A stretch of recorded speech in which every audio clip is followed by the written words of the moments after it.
You know, it's been 10 long years since I had elected myself a president of this organization. And might I say, you made a very fine choice. A very fine choice. And it was you who put me here. And I would be derelict in my duties as a chief executive were I not to extend my warmest gratitude to you. We observe today not a victory of party, but a celebration of freedom, symbolizing an end as well as a beginning, signifying renewal as well as change. For I have sworn before you and Almighty God the same solemn oath our forebears prescribed nearly a century and 3/4 ago.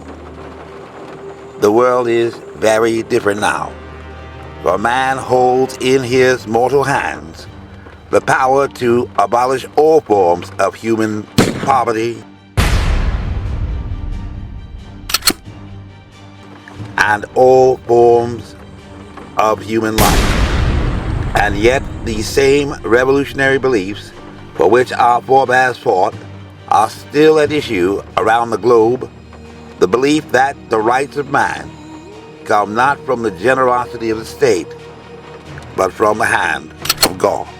As the House Majority Whip, I'm honored to have, among other things, increased teacher salaries, rolled back limitations on access to abortion, improved transit and transportation, banned the death penalty, created the first state voting rights act in the South, and expanded Medicaid and healthcare protections to 700,000 families.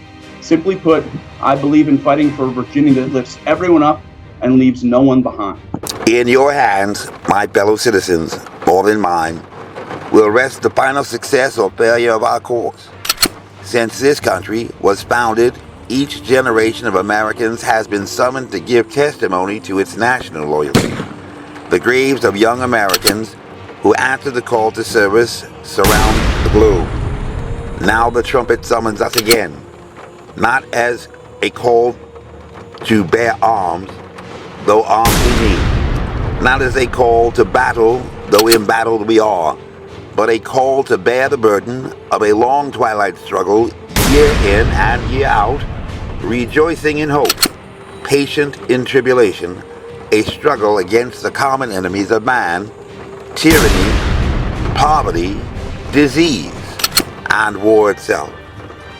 Can we forge against these enemies a grand and global alliance, north and south, east and west, that can assure a more fruitful life for all mankind? Will you join in that historic effort? I'm humbled by the support of so many elected officials and community leaders, including Senators Tim Kaine and Senator Mark Warner and Congressman Don Beyer. I'm also proud to be supported by numerous groups, including the Virginia Education Association, Planned Parenthood, the AFL-CIO, the Latino Victory Fund, Clean Virginia, Moms Demand Action, and the League of Conservation Voters. They understand, as I do, that politics is about improving people's lives and getting things done. 52% of the folks in the new 3rd District have a hard time meeting their daily needs, according to a recent study.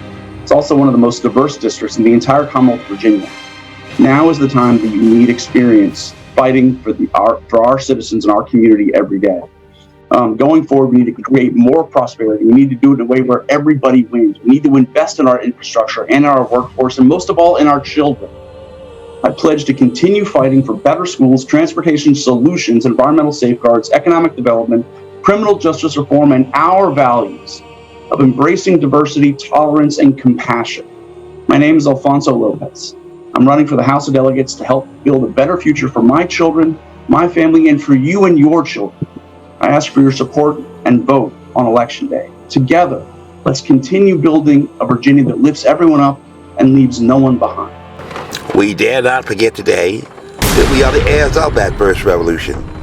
Let the word go forth from this time and place to friend and foe alike that the torch has been passed to a new generation of Americans born in this century, tempered by war, disciplined by a hard and bitter peace, proud of our ancient heritage, and unwilling to witness or permit the slow undoing of those human rights to which this nation has always been committed and to which we are committed today, at home and around the world.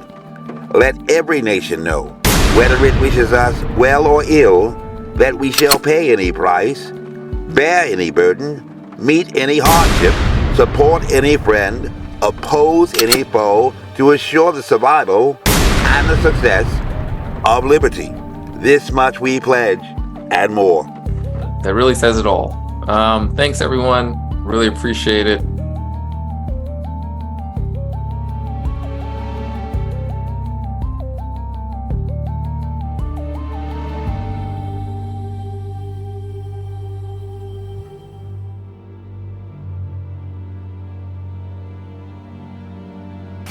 This message was approved by Major Mike Webb.